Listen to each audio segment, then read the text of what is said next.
Hello viewers, इस video में हम एक ड्रग का रिव्यू लेंगे जिसका नाम है वेनलाफेक्सिन।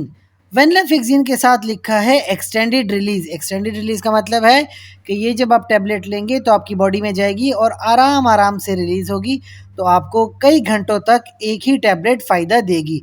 नीचे उसकी लिखी है 75 mg की डोज, लेकिन और डोजेज में भी ये ड्रग अवेलेबल है, जैसे 25 mg, 37.5 mg, 50 mg, 75 की तो ये खुद है, और 100 mg में भी ये ड्रग अवेलेबल है। उसके नीचे लिखा है वेनेक्सा।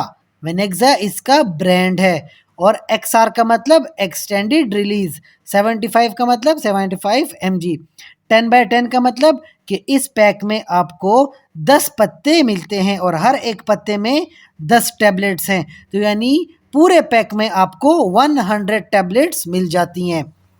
अब हम आते हैं इसके क्लिनिकल यूज़ के ऊपर कि क्या यूज़ है, आप इन वेनलाफेक्सिन को किस बीमारी में इस्तेमाल करते हैं। तो सबसे पहली चीज़ है मेजर डिप्रेसिव डिसऑर्डर, जो कि दरअसल एक नफ्सियाती मसला है। डिप्रेसिव डिसऑर्डर क्या होता है? डिप्रेशन है कि जब आप अपनी नॉर्मल ज़िंदगी में खुशी के मौके एंजॉय न कर सकें, यानी ज़िंदगी की खुशियाँ आपको न मिले, तो आप बहुत ज़्यादा डिप्रेस होते हो। और अगर डिप्रेशन बढ़ जाए तो आपको सुइसाइडल थॉट्स आती हैं, खुदकुशी करने का सोचने लगते हो। इसको कहते हैं मेजर डिप्रेसिव डिसऑर्डर। 75 mg से स्टार्ट की जाती है डोज, और 8 से 12 घंटे तक आप ये एक टैबलेट लगती हैं, यानी कि दिन में कम से कम 2 बार आपको ये टैबलेट्स लेनी पड़ती हैं। इसके अलावा एक बीमारी होती है जनरलाइज्ड एंजाइटी डिसऑर्डर। इसको कहते हैं फ़िक्रमंदी। अब कोई छोटी-छोटी बातें होती हैं, लेकिन आपको वो छोटी-छोटी बातें बहुत बड़ी-बड़ी बातें लगती हैं। छोटा मसला आपको बहुत बड़ा मसला लग रहा होता है, आप बहुत ज़्यादा फ़िक्रमंद होते हैं। अब ये भी साइकोलॉजिकली नॉर्मल नहीं है, ये भी नफ्सियाती मसला है। इसके लिए भी फिर आपको डोज़ लेनी पड़ती है, लेकिन क्योंकि इसमें ज़्यादा ख़तरे की बात नहीं है, तो थोड़ी कम डोज़ ले सकते हैं। 75 mg तो मैक्सिमम होगी, इसको आधा कर सकते हैं। 37.5 mg की भी डोज़ ली जा सकती है जनरलाइज्ड एंजाइटी डिसऑर्डर में। एक होता है social anxiety disorder. Social anxiety disorder का मतलब है कि जब आप अपनी सोसाइटी से लाताल्लुकी इख्तियार करें, सोसाइटी में किसी से नहीं मिलते, किसी से बात नहीं करते, फिर आप अकेले पड़ जाते हो और एक बार फिर से आप सुसाइड करने का सोचते हो।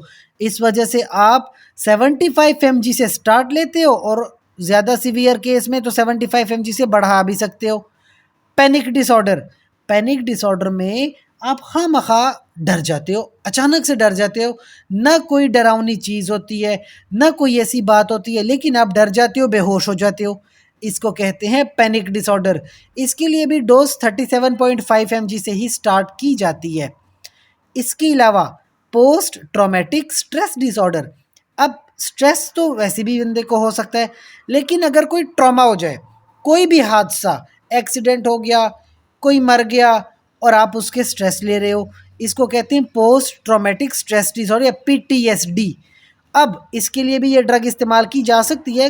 कम डोज से शुरू करते हैं 37.5 mg से, लेकिन अगर आप नहीं निकल पा रहे स्ट्रेस से, तो 300 mg पर डे के हिसाब से भी ड्रग ली जा सकती है। ये तो वो बातें थी कि कौन से क्लिनिकल यूजेस हैं, लेकिन याद रखिए क्लिनिकल यूजेस के अलावा एडवर्स इफेक्ट भी हैं। सर में दर्द होना, मतली होना, नींद का न आना, सर चकराना, मर्दाना कमज़ोरी करना, माउथ बिल्कुल खुश्क हो जाना, बहुत ज़्यादा पसीना आना, भूख का ना लगना, या नर्वस हो जाना। इस तरह की प्रॉब्लम्स भी होती हैं, लेकिन घबराने की बात नहीं है, क्योंकि ये ड्रग्स ब्रेन में जाके अपना फंक्शन परफॉर्म करती हैं, तो इस तरह के मसले मसाइल कॉमन होते हैं। लिहाजा घबराना नहीं है, और किसी भी हालत में अपने डॉक्टर से रुजू फरमाएं। डॉक्टर के मशवरे के मुताबिक ही इस ड्रग को इस्तेमाल करेंगे। शुक्रिया।